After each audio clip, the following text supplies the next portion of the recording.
Also in the street plan of Washington, you find pentagrams.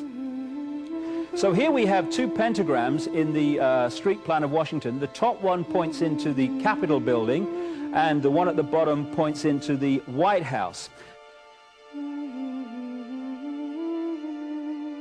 This is a political building, so we're told. In fact, it's a temple to a secret society, built by the Freemasons to a specific design, Congress, the Congress building.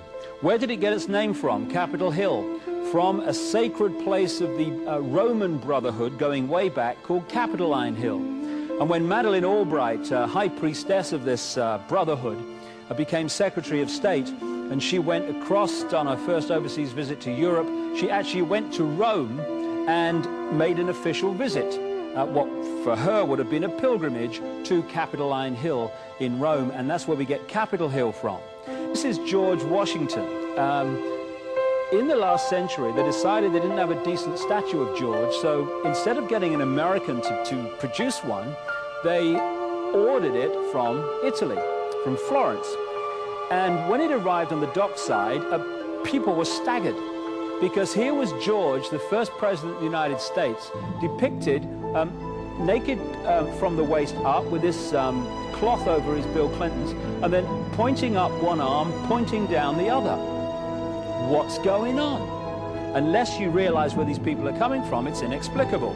Well, if you just hold that in your mind, arm up, arm down, naked from the waist up, and then Bill Clinton's covered in a piece of cloth, well, this is where it's coming from. This is the ancient depiction of the compilation of the negative force symbol that the Templars worshipped, or the high-level Templars worshipped anyway, called Baphomet. And this is why that they depicted George Washington in that way.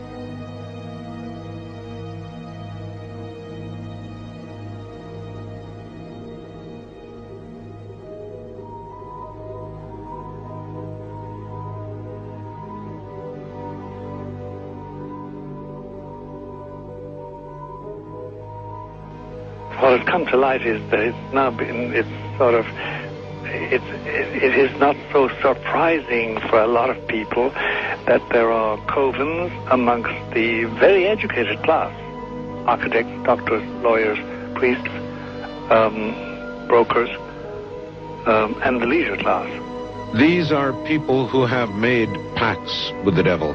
That's right. It's really the best, the more accurate way of describing it would be that they have indulged themselves in the worship of the goat, of the prince, of the serpent, of Satan, of Lucifer, and they lead perfectly normal lives. They're jewel merchants. They travel. They're prominent in their own way, but they do have this indulgence. Father, here's a part of that I can never understand. That has never made sense to me. And that is, if somebody were to make a pact with the devil, then obviously the implication is if the devil is there to make a pact with them, to make a deal, to make their life, their short mortal life on earth, pleasurable, with money or women or travel, or more interesting, whatever it is they want. Yes. Then they are aware of the presence of the devil, and they are obviously aware then of the presence of God as well, and they nevertheless make a conscious, stupid, short-term, blind choice to take what they can get in this lifetime. And to embrace one, you must embrace the other. It's not like it's some wishy-washy person. I know you do. It is a very not easy to understand, except when you talk with them, when they let their hair down and peel grapes, as we say, and when they're on their way to being cured of what or healed is the proper word. You find that there's an exhilaration and a satisfaction which is both sensual and sexual and mental when they really indulge in Luciferian worship. There is a peculiar exhilaration. Like a drug, then?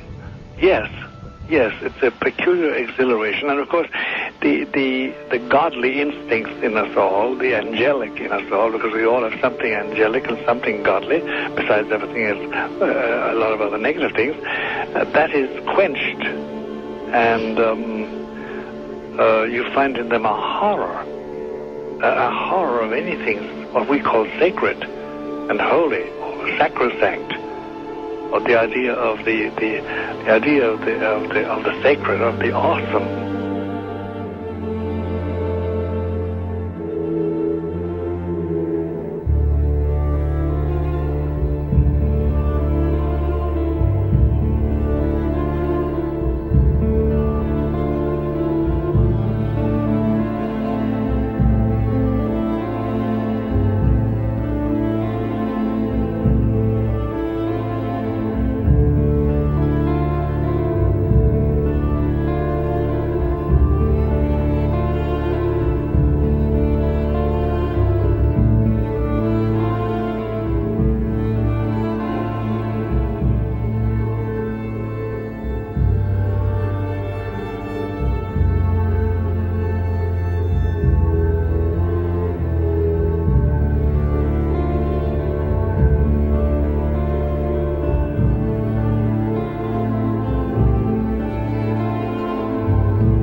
How in the world did you ever get involved in praying to demon spirits?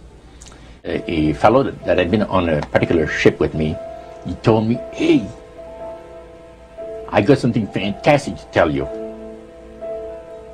He said, "I am affiliated with people that speak with the spirits of the dead. How would you like to talk to the spirit of your dead mother?" And I was shocked.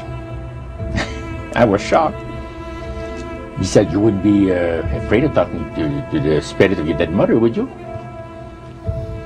Well, I said, "I'll tell you what, I would have to give that some thought, because it's something I never thought about before in my life."